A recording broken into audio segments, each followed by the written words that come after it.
¿Sabías que existe un estudio a nivel mundial que estudia el bullying?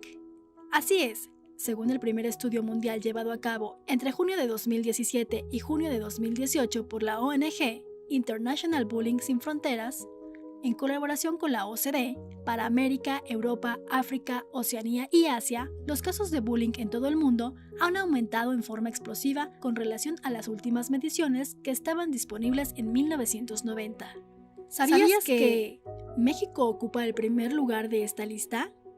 Así es. La Comisión Nacional de Derechos Humanos reportó a través de la Organización de la Cooperación y el Desarrollo Económico, OCDE, que México ocupa el primer lugar a nivel internacional con mayores casos de acoso escolar. Estos son los primeros 10 lugares de esta lista de bullying en el mundo: México, Estados Unidos de América, China, Brasil, Japón, India, España, Australia, Guatemala y República Dominicana. La violencia es un problema creciente en las instituciones educativas a nivel mundial y ha generado gran interés en el campo de la investigación educativa en las últimas décadas. Sin embargo, en México son muy pocos los trabajos que se enfocan en esta problemática en las instituciones de educación superior, ya que la mayoría de estudios disponibles se enfocan principalmente en escuelas de educación básica, en donde se considera que la detección temprana de comportamientos violentos en los alumnos puede prevenir actos de maltrato en niveles de educación media y superior, ya que la mayoría de estudios disponibles se enfocan principalmente en escuelas de educación básica, en donde se considera que la detección temprana de comportamientos violentos en los alumnos puede prevenir actos de maltrato en niveles de educación media y superior. Por lo tanto, uno de los objetivos de este análisis es conocer la magnitud real del problema de la violencia en los estudiantes de nivel superior y su posible relación con el rendimiento académico, así como el incremento de los actos violentos en donde los distintos actores educativos han participado.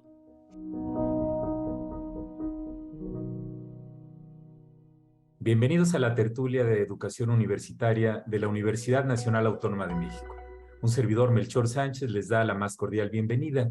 En esta ocasión vamos a platicar de un tema muy importante que es el acoso escolar en las universidades y cómo enfrentarlo, ¿no? Porque tiene muchas implicaciones, no nada más educativas, sino de diversa índole. Para ello contamos con 3 invitadas. En primer lugar, la maestra Nelia Tello Peón. Ella es especialista en modelos de intervención con jóvenes por la UNAM, maestra en trabajo social por la UNAM y de semiótica en la Universidad Anáhuac del Norte, profesora de carrera titular C de tiempo completo de la Escuela Nacional de Trabajo Social de la UNAM, de la cual fue directora por 2 periodos. Tiene más de 3 décadas de experiencia en docencia, en licenciatura, especialidad y maestría. Bienvenida, Nelia. Muchas gracias, muy amable. Mucho gusto de estar aquí con ustedes. Gracias. Y también está con nosotros Erika Villavicencio Ayub.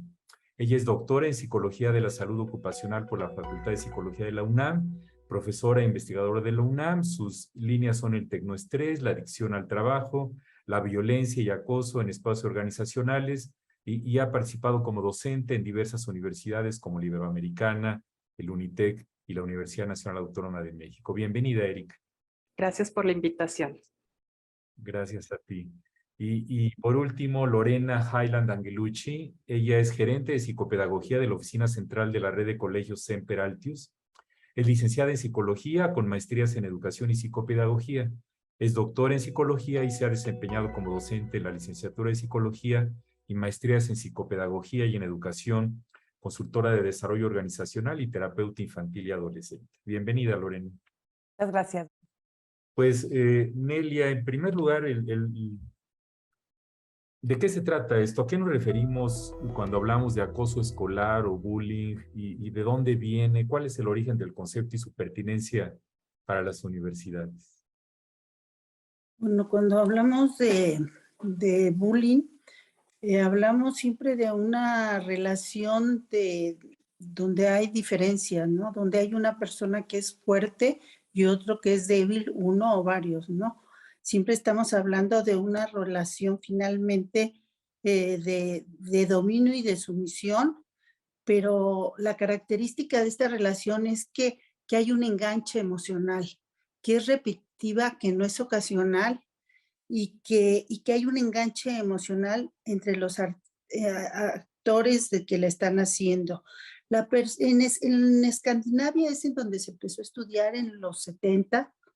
Olwen hablaba de bullying, bullying como fuerza, ¿no? Algo que se impone, algo que es sobre del otro con mucha fuerza.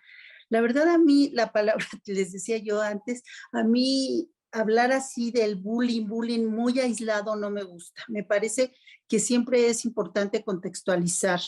Entonces, de esta manera de entrada, yo creo que pues podemos entre los todos complementar estos conceptos de entrada y sí, más adelante a mí me gustaría más contextualizar el concepto que dar una definición y sobre todo a nivel universidad, porque ciertamente hay una diferencia de este comportamiento en primaria, en secundaria, en prepa y en las universidades. Y además en el mundo, en los otros ámbitos en donde nos desenvolvemos, ¿no?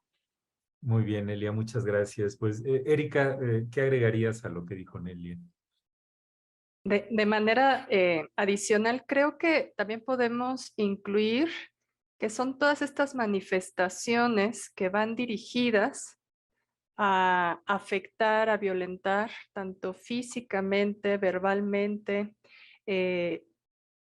psicológicamente, incluyendo la parte cibernética, que hoy día, gracias a esta penetración que tienen las tecnologías en el ámbito escolar, entre otros, pues también tendremos que platicar un poco del ciberbullying, como se le conoce en la literatura, o el ciberacoso.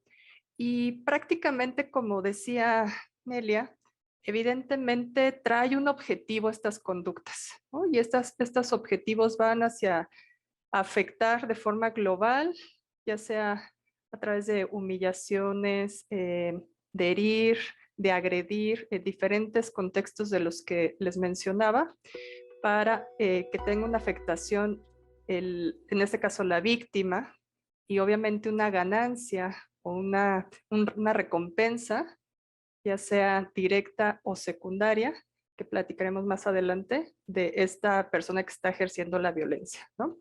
Evidentemente, cuando hablamos de bullying o los términos que son sinónimos, estamos hablando de algo continuo y algo intencionado. No hay que dejar fuera este aspecto, porque algún acto aislado pues no debería de ser catalogado en este término, y por ende pues lo que vamos a seguir platicando de cómo atenderlo, cómo detectarlo, tendrá que cubrir estas características de temporalidad y de intención de las que hago referencia.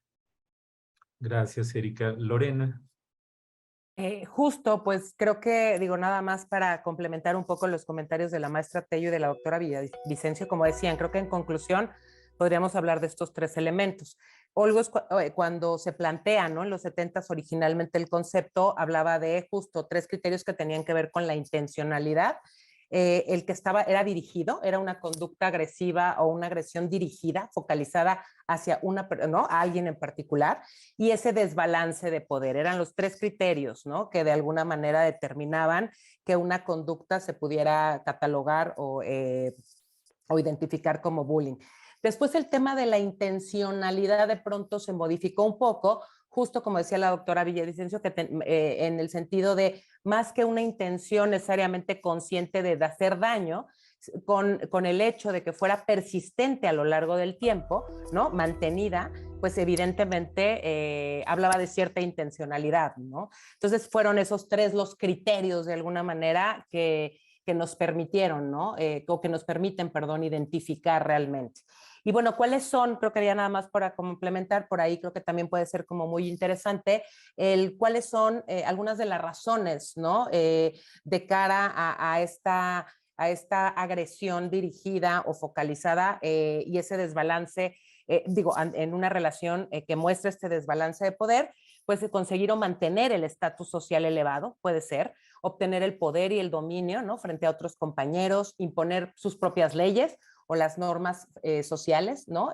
Frente a las leyes ya existentes, desafío a la autoridad y oponerse a los controles sociales ya establecidos, o simple y sencillamente experimentar, ¿no? Conductas nuevas y de riesgo.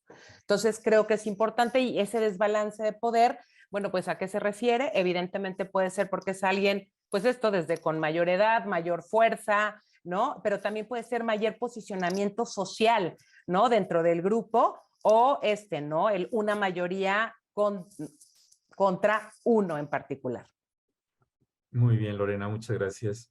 Pues ahora que tenemos, bueno, desde que yo recuerdo y desde que aprende uno historia en la primaria, se nos presenta la historia de nuestra especie como, pues, ¿cómo decirlo? No somos muy pacíficos, ¿no? Y lo estamos viendo a lo largo de toda la historia, inclusive el día de hoy, ¿no? Esta perpetua lucha por adquirir cosas, por poner límites, fronteras, por imponer ideologías y muchas veces por la fuerza, como hemos visto con frecuencia, por ejemplo, la situación de Rusia con Ucrania en estos meses, ¿no? Yo creo que, y al final del día, esta conducta social que bombardea a estudiantes, profesores y que vemos en todos los medios de comunicación, está muy matizada por el lenguaje que utilizan los medios, ¿no? Entonces, regresando a lo que decía Nelia, la palabra bullying como etiqueta, y luego como está en inglés, tiene cierta connotación de sofisticación, y pasan un reportaje en la televisión donde ponen cosas muy dramáticas, y las mamás y papás se asustan.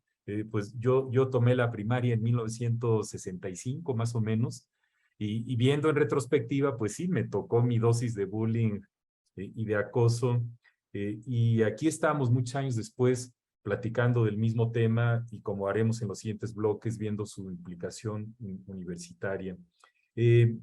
Pues, Nelia, algún breve comentario sobre esta como pasión que tenemos los seres humanos por ponerle etiquetas a las cosas y que olvida muchas veces el contexto, ¿no? Porque al final de cuentas la violencia es algo que ocurre en diferentes contextos y puede haber violencia a la hora de pelearse por un aguacate en el mercado, aunque estén muy caros, o a la hora de pintar las rayas de una frontera entre países. ¿Algún comentario sobre ese? Creo que por un lado es bueno, ha tenido una función buena esto de la etiqueta del bullying, que nos ha ayudado a reconocerlo, ¿no? Porque si no, como tú dices, siempre pasaba en todos los grupos. No hay un grupo en el que no pase, siempre pasa en todos los grupos y en las escuelas pasa, pero a veces más con una intensidad mayor y a veces con una intensidad menor también pretendiendo que haya un ambiente, cuando se cuide el ambiente de ese grupo. Entonces, el hablar como denominarlo como bullying ha hecho que se pueda realmente reconocer y acotar más. Pero también este acotar más hace que se diluya dentro de un ambiente de violencia, que es lo que estaba yo pretendiendo decir. Cuando el ambiente es de violencia, entonces es más probable que surja el bullying. Y cuando el ambiente es un ambiente que tiene un clima de aceptación, de participación, de solidaridad, por supuesto va a ser menos importante que haya acciones de bullying. Entonces, esto de la clasificación lleva a que además los niños se burlen. Todo el día empezaron, cuando el tema empezó a surgir, entonces todos los niños decían, ay, me estás bulleando, ay, es que no me esté bulleando. Y entonces ya se volvía como una situación que realmente prestándole una atención seria, pues ya empezamos a jugar con el tema. Pero también por el otro lado quiere decir que lo estamos reconociendo y eso es importante. Muchas gracias, Nela. Así como ha ocurrido con la evolución de la pandemia, ahorita que tendemos a burlarnos, por ejemplo, de quienes usan el cubrebocas, ¿no? Muy bien. Y este fenómeno del acoso, del bullying en educación superior, en las últimas décadas ha empezado a incrementar la investigación sobre el tema, ¿no? Y se empiezan a precisar el significado de los términos. Pues, Erika, ¿cuáles son, en términos generales, estas variantes de acoso escolar que pueden ocurrir en la educación superior y sus efectos en estudiantes y en profesores? Y pues, ¿qué implicaciones tienen? No nada más para la salud de las personas y para el aprendizaje mismo, que es para, ahora sí que para lo que estamos en la universidad para aprender. Claro que sí. Voy a empezar con esto último, refiriéndome a la parte de la salud mental, que es el área en donde yo ejerzo. Evidentemente tiene muchas implicaciones y eso amerita que sea un tema en la agenda, porque como bien sabemos, las cifras han tenido un explosivo crecimiento y si bien, como lo veíamos hacer en el bloque pasado, no es un tema nuevo, pero sí es un tema al que no hemos logrado atender y erradicar, ¿no? ¿Cuáles son algunas de las implicaciones? La persona que vive, el victimario, la victimaria, que vive este tipo de sometimientos, ya lo decíamos, de forma continuada, está sometido a su vez a una cantidad de estrés importante. Y el estrés, pues necesitamos otro programa para hablar de toda la repercusión y cómo se somatiza a nivel individual, ¿no? Porque trae diferentes vertientes y cada persona lo afronta de manera distinta. Pero ya el estrés per se trae una serie de consecuencias a la salud física y psicológica. También tenemos detectado que una persona que es víctima de la violencia o el acoso escolar, pues también vive con grados altos de inseguridad, de miedo, y eso lo va generalizando a diferentes esferas de su vida. Puede llegar a tener una baja autoestima, ¿no? O sea, y más en esta etapa, que si bien sigue siendo ya universitaria, escolar, pero es una etapa básica en donde está afrontando otra serie de cambios, incluyendo su próxima deseada incorporación al ámbito laboral, que de ahí hablaré más adelante sobre cómo se continúa en ocasiones este tipo de violencia, ¿no? En esos escenarios. Pero tenemos otra serie de afectaciones como depresión, ansiedad. Aquí estos dos trastornos mentales también sabemos que debido a todos los acontecimientos actuales a nivel mundial, pues son trastornos que han incrementado de forma significativa y alarmante, y sobre todo en la población joven y en los niños. Hay estudios actualmente para detectar si esta relación se debe a efectos de violencia o a otra serie de consecuencias que tienen su día a día, pero no dudo, adelantándome un poco, que efectivamente haya una relación estadísticamente comprobable entre la violencia y estos trastornos de depresión.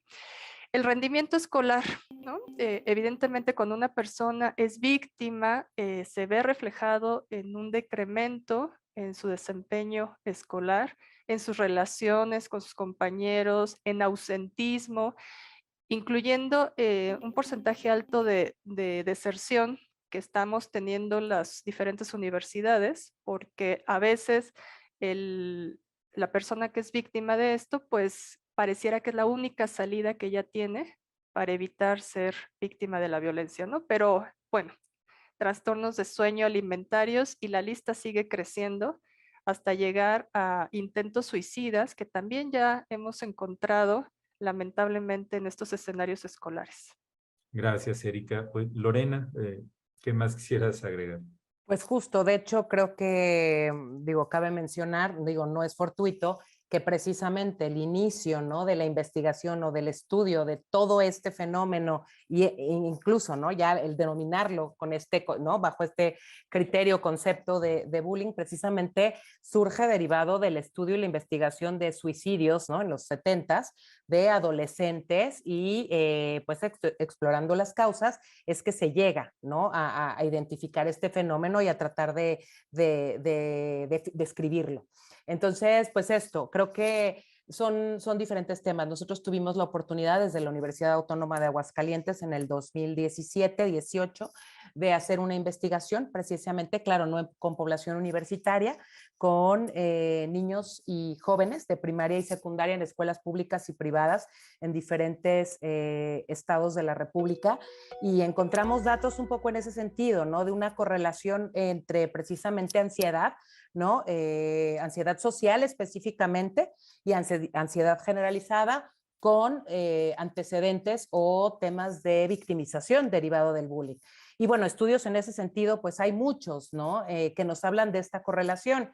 Y eso, pues evidentemente entendiendo el impacto que pudiera tener en el aprendizaje, ¿no? En la consolidación del aprendizaje, en la motivación, evidentemente,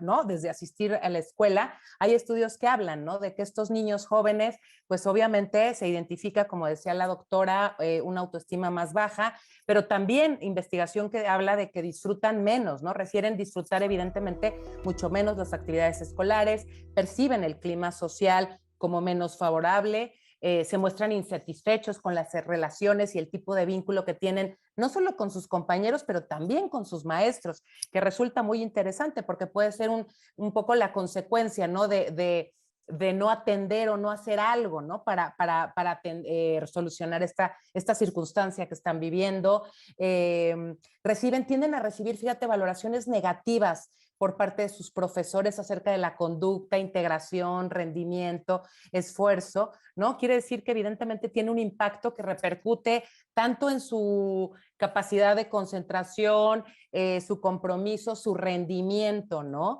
Y fíjate, también hay un dato muy interesante en ese sentido, ¿no? En aquel momento Esteves López nos decía que perciben a sus familias como menos cohesionadas o más conflictivas. Entonces, pues aquí nos lleva una reflexión, ¿no? Sobre esta ansiedad y lo que genera, evidentemente, en la cognición de esa persona y pues las implicaciones que eso tiene, pues esto en su capacidad para atender, ¿no? Ahora sí que en términos de, podríamos decir, en todas sus funciones ejecutivas y esta actitud y motivación de cara al estudio, de cara al aprendizaje. Gracias, Lorena. Nelia. Pues sí, realmente es un tema apasionante y es un tema que muchas veces se ve como muy aislado de la violencia, y sin embargo yo insisto en que es una manifestación específica con ciertas características, como ya dijimos, especiales, pero sigue siendo violencia. A mí cuando hablamos de violencia no me gusta tanto esto de fragmentarla, porque lo que hace es que diluye su trascendencia, como si no dijéramos que el bullying es violencia, no tuviera una trascendencia tan grande como ya nos dijo Erika, ¿no? Muchos de estos casos trascienden la vida de las personas, esta impotencia, este convertirse en víctima de los demás en cualquier ambiente, puede traer consecuencias hasta de suicidio. Y además esto está pasando mucho ahora relacionado a esta vida que tenemos, por un lado, física, de bulto, y la otra vida que ahora ya están entrelazadas en las redes, porque nos fuimos de la pandemia teniendo unos instrumentos complementarios en la vida y regresamos teniendo como dos ámbitos de vida entrelazados con reglas diferentes, pero que igual nos afectan porque se convierten en mundos de vida. Entonces, esta parte del bullying, yo he encontrado en estudios que hemos hecho en secundaria, prepa y en la universidad, que se caracterizan igual. Son, como ya decía también Lorena, familias, son chicos que han vivido ambientes de violencia, y ambientes de violencia en donde a veces ellos son los violentados y a veces ellos son los violentadores, los agresivos, los dominantes. Están acostumbrados a relacionarse a partir de la violencia. Y esta característica del sumiso de repente lleva porque los fuertes no siempre agarran a cualquiera como víctima, sino a ciertos compañeros iguales, pero que tienen un cierto tipo de caracterización. Pareciera que dijeran, buléame, ¿sí? Esto hemos encontrado que es mejor a veces ser buleado que ser inexistente. Hay veces que hay tal exclusión que prefiero existir como víctima que no existir. Y además, en diferentes ambientes adoptamos diferentes roles.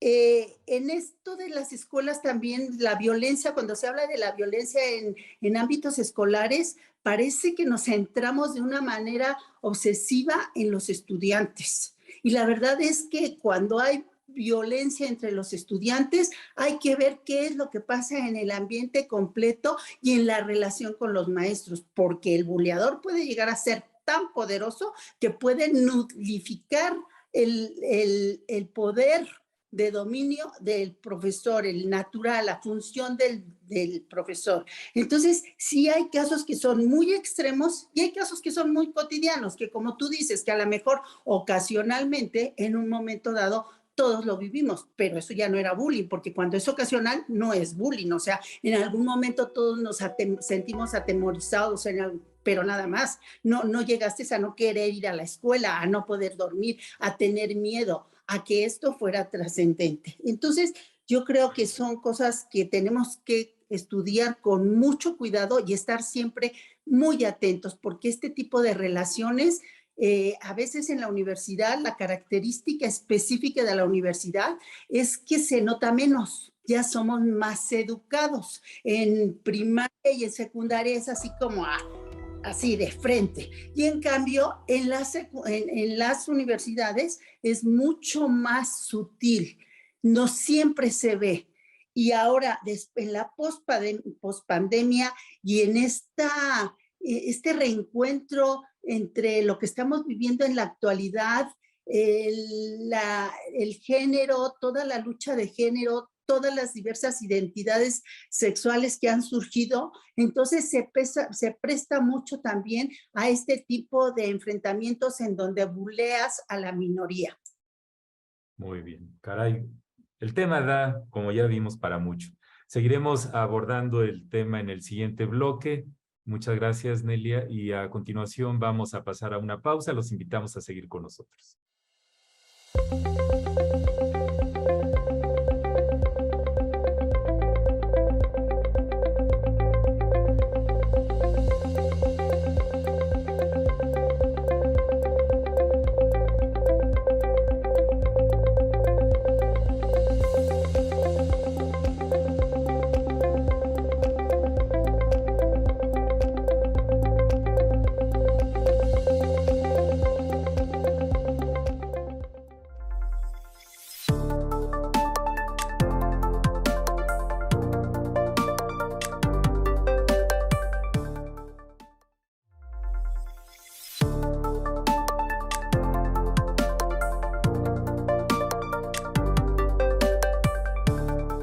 Estamos en la tertulia de educación universitaria de la UNAM platicando sobre el acoso en las universidades, sus implicaciones educativas y de todo tipo.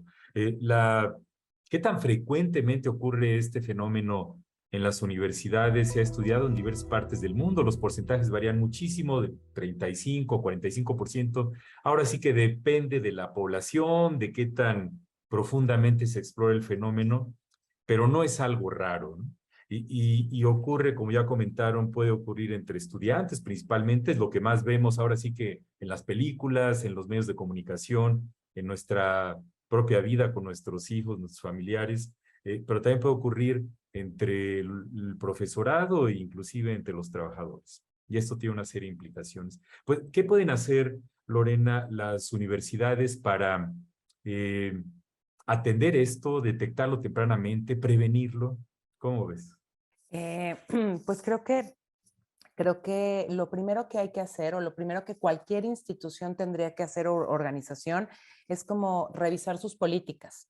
Es importante, ¿no? De pronto nosotros cuando trabajamos, ¿no? Intervenimos en alguna escuela, en algún colegio, pues evidentemente la primera reflexión es desde bajemos a ver su manual, ¿no? Digo, su reglamento, perdón, hoy manual de convivencia, precisamente para ver qué tanta claridad, qué tanta visibilidad hay sobre la relevancia que se le da al fenómeno, las posibles consecuencias que este tipo de conductas pueden tener, el cómo se previene también, ¿no? O sea, finalmente creo que lo primero sería trabajar en esas políticas, si es que no existen, ¿no? En esas políticas que le permitan hacer visible a toda la comunidad, ¿no? A los alumnos, a los padres de familia, a la sociedad, ¿no? A los docentes, ¿cuáles son esas implicaciones? Después también todo lo que se haga de cara a este trabajo de prevención, precisamente. Y eso viene desde, pues desde los valores institucionales y cómo se promueven y cómo se trabajan, ¿no? En algún momento, y tratando de hacer un poco el correlato, en algún momento personas, ¿no? O que son referente en temas de inclusión educativa y demás, decían, es que si realmente se trabajara en estos valores inclusivos que ¿no? Para promover y favorecer el respeto a las diferencias, a la diversidad, por definición, este tipo de conductas que identificamos como bullying disminuyen, si no es prácticamente se eliminan en cualquier institución o organización. Entonces, creo que va un poco por ahí, ¿no? De cara a qué estamos haciendo en términos de prevención y cuáles son esas políticas, ¿no?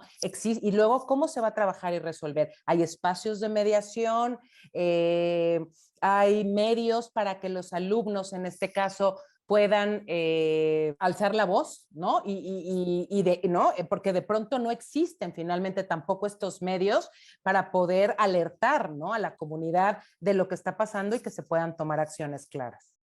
Gracias, Lorena. Pues, Nelia, ya ves que hay algunas personas que dicen que así como las universidades ya son espacios libres de tabaco, donde no se debe de fumar, también hay quien dice que debería de estar los letreros de Universidad Libre de Bullying.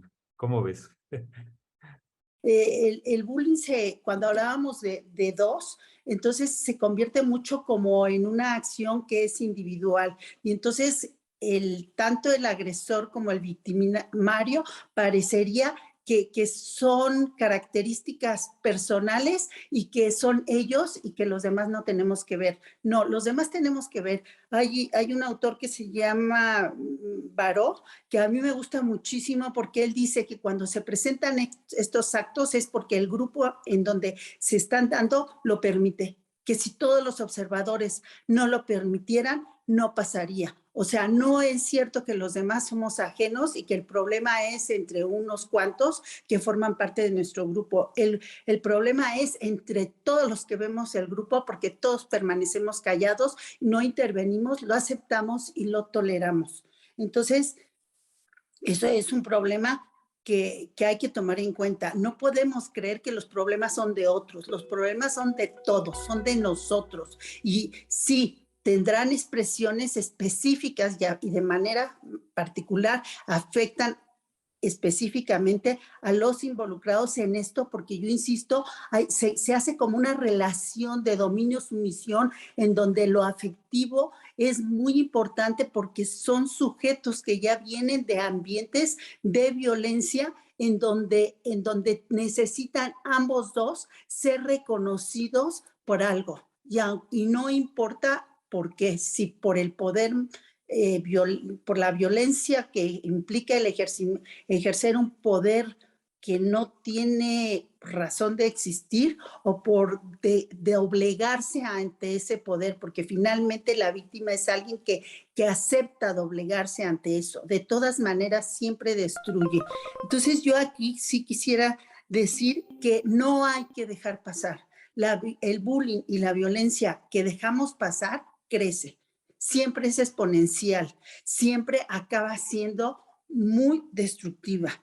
Y parece que son acciones como muy aisladas, muy pequeñas, muy banales y que somos unos exagerados. No, no somos exagerados. Tendríamos que ser más bien muy puntuales en señalar y en denunciar.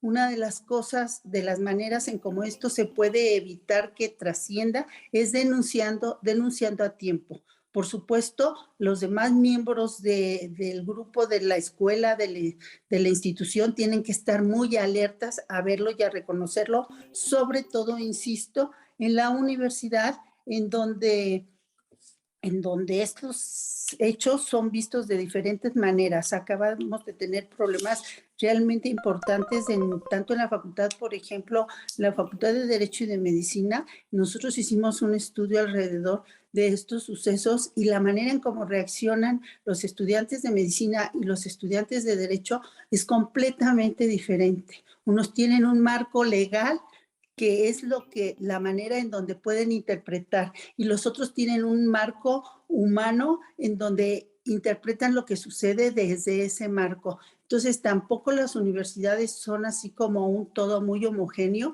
sino cada carrera está interpretando lo que sucede de manera diferente, y por eso es importante denunciarlo, platicarlo y reflexionarlo.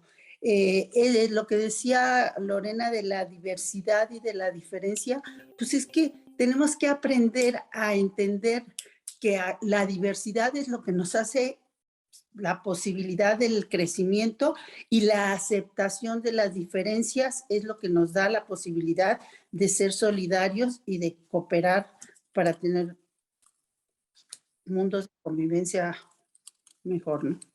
Muy bien, Elia, muchas gracias. Pues, Erika, algo que quisieras agregar sobre el tema.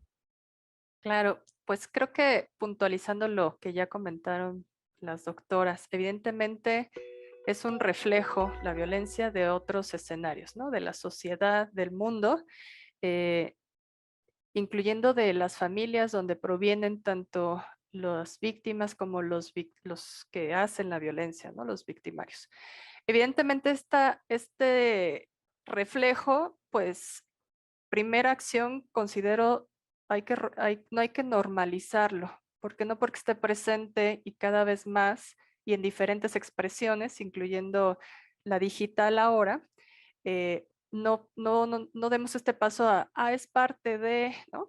Incluyendo otro factor que es la cultura mexicana.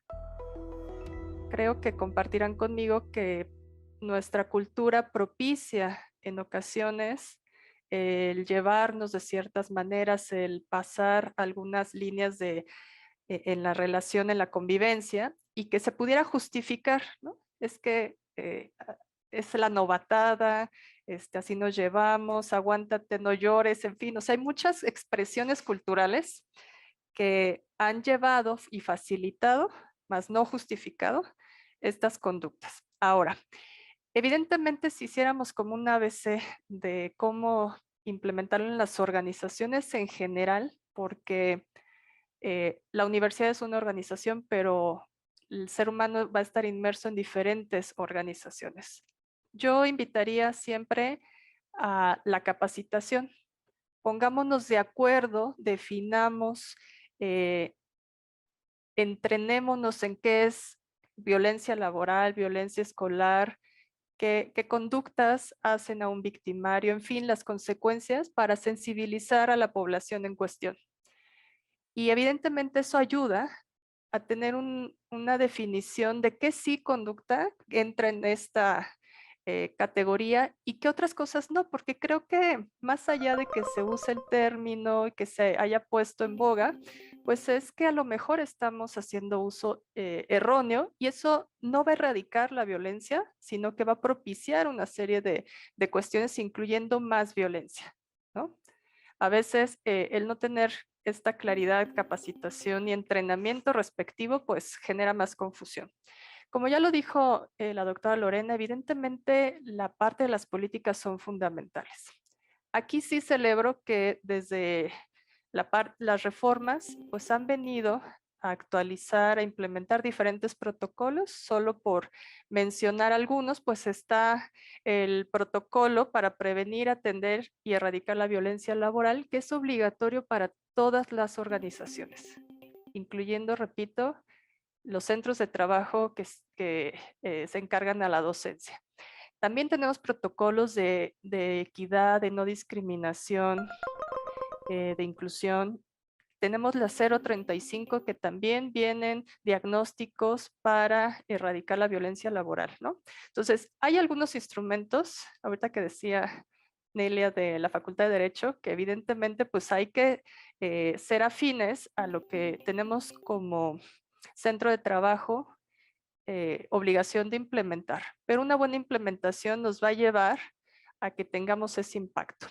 Y estas políticas hoy por hoy deben de estar dirigidas a la cero tolerancia y en mecanismos de denuncia, ¿no? O sea, ¿dónde, cómo y bajo qué medios puedo denunciar? No solamente como victimario, sino también como observador. Y con esto cierro, porque un observador, al no hacer nada cuando es testigo de violencia, también está involucrado en estas acciones, ¿no?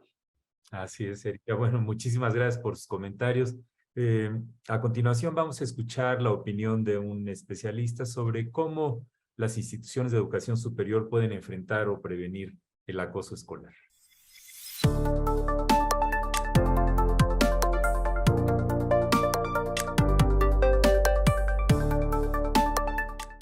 Bueno, el acoso escolar es algo que requiere de las instituciones mucho compromiso. Un compromiso para erradicar realmente la violencia y para fomentar una cultura del respeto. En general, lo que se recomienda es desarrollar protocolos en los que se pueda hacer la detección de casos y también con mucha sensibilidad. Por ejemplo, hay que saber que la violencia muchas veces se da en privado. Y por esto es importante validar que los testimonios de las víctimas son suficientes para comenzar a implementar acciones. También es importante conocer que muchas veces las víctimas pertenecen ya a grupos vulnerados, por ejemplo, mujeres, población con alguna rasgo indígena o, por ejemplo, población migrante.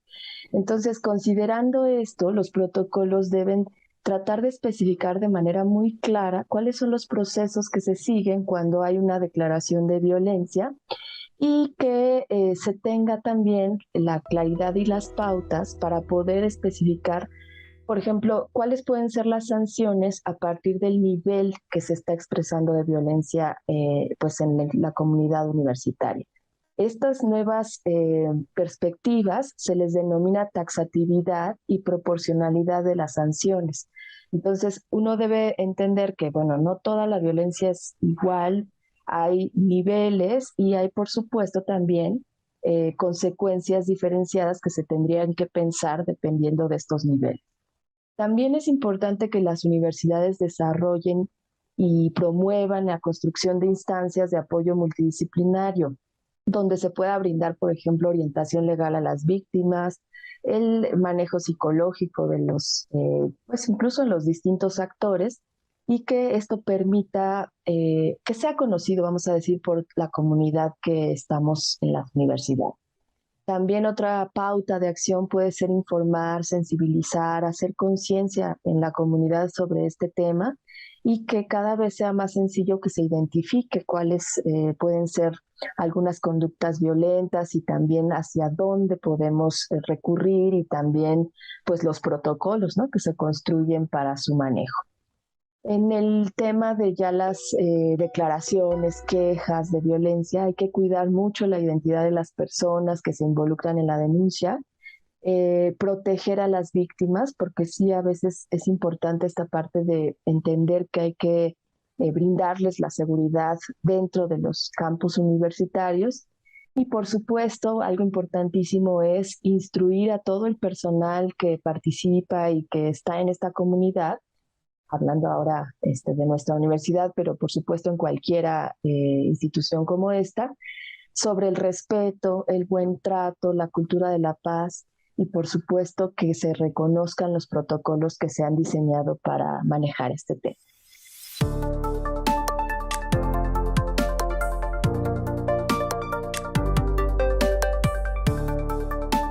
Estamos en la tertulia de educación universitaria de la UNAM platicando sobre el fenómeno del acoso, del bullying en las universidades.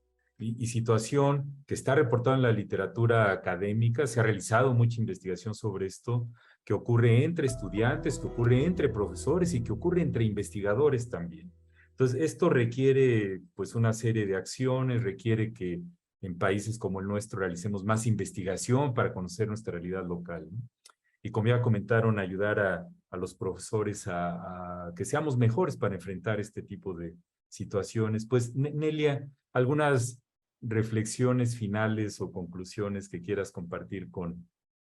Pues mira, Yo no sé si los estudiantes de la universidad en este momento hablen tanto de bullying como hablan de acoso. La palabra que están utilizando mucho más es la palabra de acoso.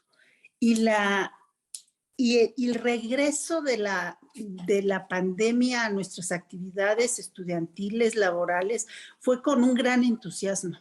Pero a lo mejor pensábamos que de veras íbamos a regresar a un paraíso perdido y resulta que todo esto que hemos vivido, pues lo traemos todavía no procesado y no regresamos a ese paraíso, regresamos a una realidad un tanto diferente, con miedo todavía, con ausencias, con estructuras familiares, sociales diferentes.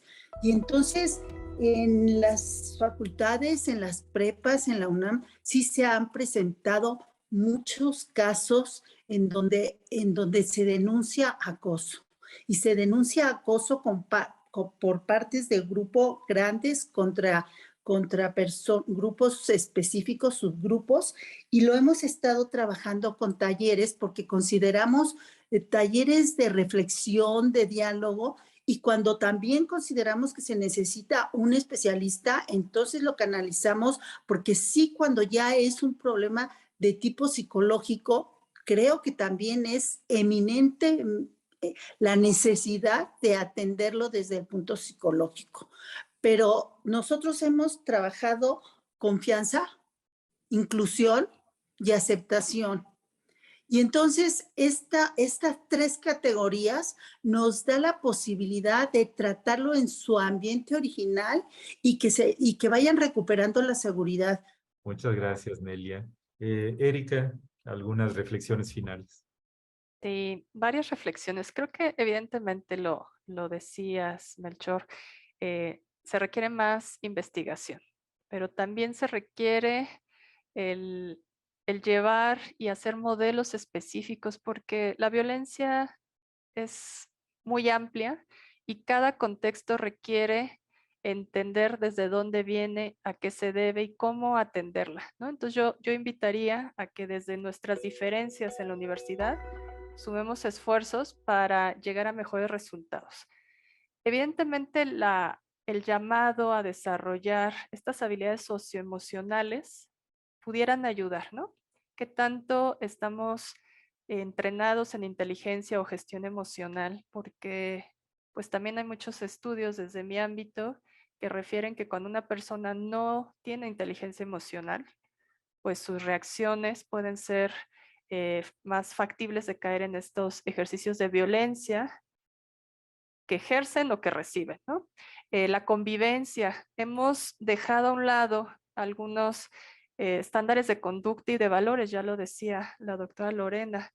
El respeto, la amabilidad, la convivencia armónica, porque en ocasiones también se han deteriorado las habilidades de comunicación en general, ¿no? Los jóvenes sustituyen palabras con caritas y cuando los ponemos a relacionarse, pues en ocasiones vemos que ya hay un abismo en cómo resolver un conflicto, cómo negociar y todas estas tantas habilidades que no solamente se van a aplicar en el ámbito escolar, sino en el laboral, que están a un paso de incidir en ellos y que también vemos una gran problemática en relación al moving, que es la continuación de esta violencia en esos espacios de trabajo, pero también en los entornos sociales, ¿no? Lo vamos a encontrar en un semáforo donde un señor agrede o reacciona de forma violenta por una situación que a lo mejor no ameritaba.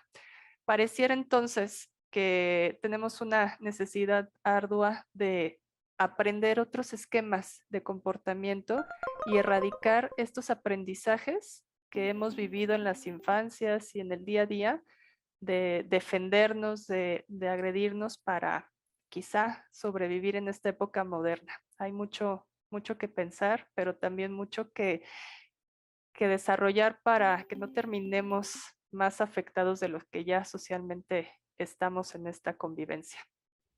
Muy bien, Erika, muchas gracias. Lorena.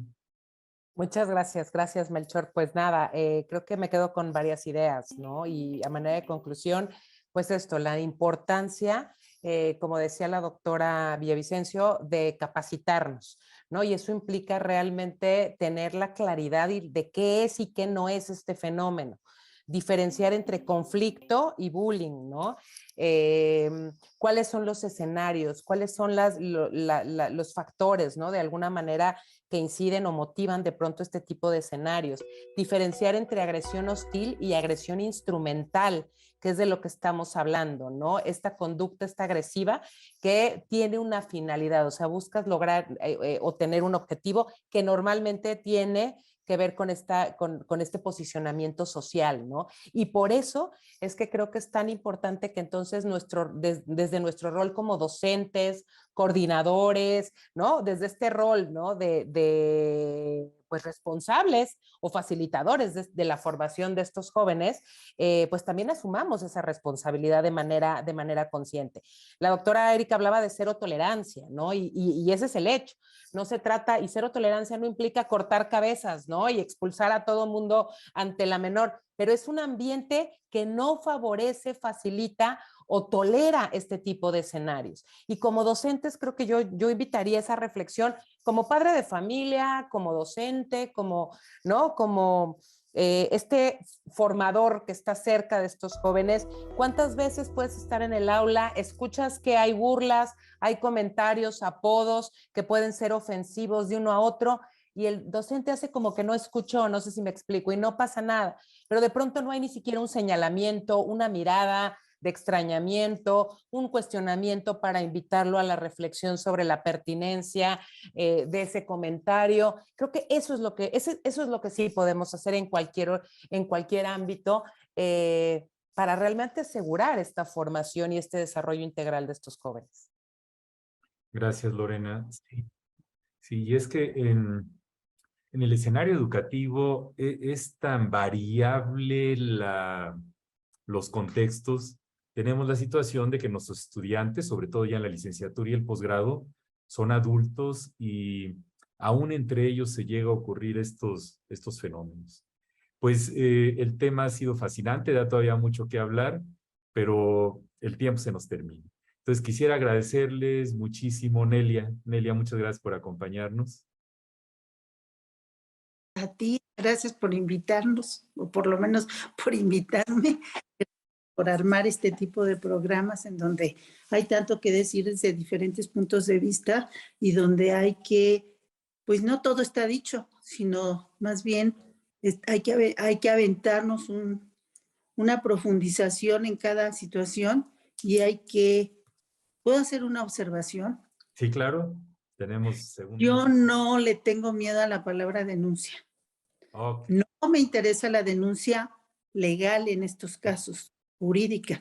A ella hay que acudir cuando sea necesario, pero también la denuncia social es muy importante, porque si nada más lo platicamos, nos desahogamos, pero no le damos cauce.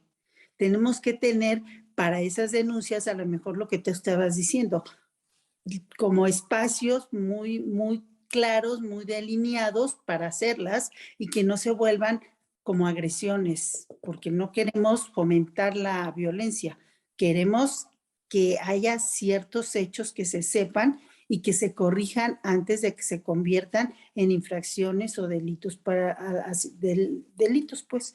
Entonces, eso yo creo que es importante. A lo mejor hay otra palabra que es más adecuada, pero mientras que no la encontremos, pues hay que decirla, hay que poner esa. Muchas gracias por puntualizarlo, porque efectivamente la persona que lo vive, que lo sufre, que le afecta, pues una de las recomendaciones es no quedarse callada o callado. Eso, a lo mejor esa es la palabra, no quedarse callado. Y que los que estamos en el escenario no ser meros espectadores, porque entonces nos convertimos en cómplices, ¿no? Y lo que quieren estas personas es tener... Sí, esa es la palabra correcta. Muy bien. Pues gracias Nelia. Lorena, fue un placer compartir contigo. Gracias, Melchor. No, al contrario, es un placer estar con ustedes hoy. Y Erika, pues también mi agradecimiento por tus comentarios. Al contrario, gracias y felicidades por tocar estos temas tan relevantes que nos lleve a la no normalización de conductas que dañan no solamente al individuo, sino a veces traen un daño mayor, ¿no? Entonces, alto a la violencia y esperemos en algún momento estar en escenarios libres de violencia realmente. Así es un proceso que parece no tener fin, pero tenemos que caminar hacia una solución positiva de todo esto. Pues les agradezco a las tres sus comentarios y quisiera terminar el programa con una cita de Jorge Luis Borges, ¿no? En un libro que tiene de historias, tiene una historia que se llama El Informe Brody, y tiene una frase que se me hace muy pertinente al tema que dice: su falta de imaginación los mueve a ser crueles. Con esto terminamos el programa, les agradezco mucho su participación y nos veremos en una siguiente tertulia.